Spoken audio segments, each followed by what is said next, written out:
형사사건으로 경찰 조사를 받게 되면 정말 막막하죠. 처음 겪는 일에 뭘 어떻게 해야 할지 몰라 인터넷부터 찾게 되고요. 그런데 찾아보면 볼수록 더 불안해지기만 합니다. 이런 경우엔 이렇게 대응해라. 이런 증거가 필요하다 말이 다 달라서 혼란스럽기만 하죠. 사실 당연한 겁니다. 우리가 아플 때 병원 문 앞에서 배가 아파요.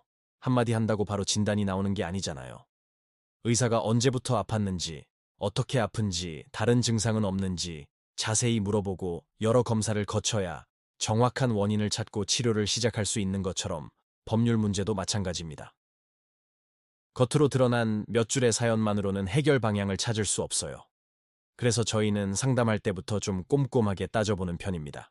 사건 내용을 쭉 듣고 나서 이게 단순히 감정적으로 힘든 문제인지 아니면 정말 법적으로 다퉈볼 실익이 있는지를 먼저 판단해요. 솔직히 모든 사건을 다 맡을 수는 없거든요. 이길 가능성이 너무 없거나 소송을 해서 얻는 것보다 잃는 게 더 클 것 같으면 차라리 다른 방법을 찾는 게 낫다고 말씀드리기도 합니다. 특히 형사사건은 첫 단추가 정말 중요합니다. 경찰 조사 단계에서 어떻게 진술하고 대응하는지에 따라 결과가 완전히 달라질 수 있거든요. 예를 들어 절도 사건은 언제, 어디서, 무엇을 훔쳤는지 객관적인 사실관계가 중요하지만 성범죄는 피해자의 진술에 신빙성이 있는지, 두 사람의 관계는 어땠는지 같은 미묘한 부분까지 살펴봐야 합니다. 그래서 저희는 사건을 맡게 되면 경찰 조사부터 재판까지 변호사가 처음부터 끝까지 책임지고 함께합니다.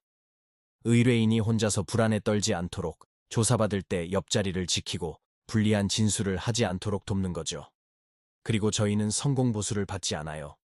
그래야만 결과에 연연하지 않고 오로지 사건 자체에 집중해서 최선의 방어 전략을 세울 수 있다고 믿기 때문입니다. 민사사건은 조금 다릅니다. 이기는 것보다 중요한 게 실제로 돈을 받을 수 있느냐 하는 문제죠. 그래서 저희는 소송을 시작하기 전에 상대방의 재산을 미리 파악해보는 재산조사부터 신경 씁니다. 아무리 승소 판결을 받아도 상대방이 돈이 없으면 종이 한 장 받고 끝나는 거니까요.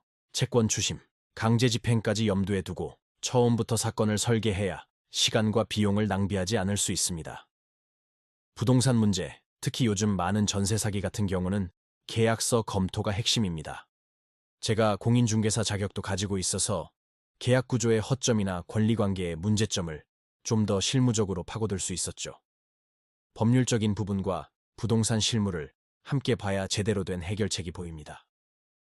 이혼 같은 가사 사건은 당장의 감정 싸움으로 번지기 쉽지만 재산 분할이나 양육권 문제는 앞으로 수십 년간 이어질 수 있는 장기적인 문제입니다.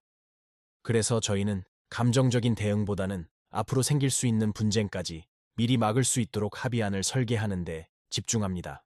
외국인 관련 사건은 더 복잡해요. 비자 문제, 출입국 문제에 형사사건까지 얽히면 정말 답이 없어 보이죠. 하지만 이런 사건일수록 형사, 민사, 행정 절차를 따로 떼어놓고 보면 안 됩니다. 하나의 큰 흐름으로 보고 종합적으로 접근해야 실마리를 찾을 수 있습니다. 2014년에 사무실을 연 이후로 저희는 항상 내일 당장 진행한다는 생각으로 모든 사건을 준비해 왔습니다. 겉으로 보이는 화려한 경력보다는 상담부터 조사, 소송, 집행까지 변호사가 직접 발로 뛰며 책임지는 과정 속에서 신뢰를 쌓아왔다고 생각합니다. 금액이나 사건 처리 문제로 의뢰인과 다퉈본 적이 없다는 게 저희의 가장 큰 자부심입니다. 결국 어떤 변호사를 만나느냐는 단순히 소송의 승패를 넘어 내 인생의 중요한 문제를 어떤 관점으로 풀어갈지 방향을 정하는 일과 같습니다. 사건 자체의 본질에 집중하고 현실적인 해결책을 고민하며 처음부터 끝까지 책임지는 것. 저희 법률사무소 아신이 지금까지 지켜온 그리고 앞으로도 지켜나갈 약속입니다. 변호사와의 자세한 상담이 필요하시면 영상 아래 설명글을 확인해 주세요.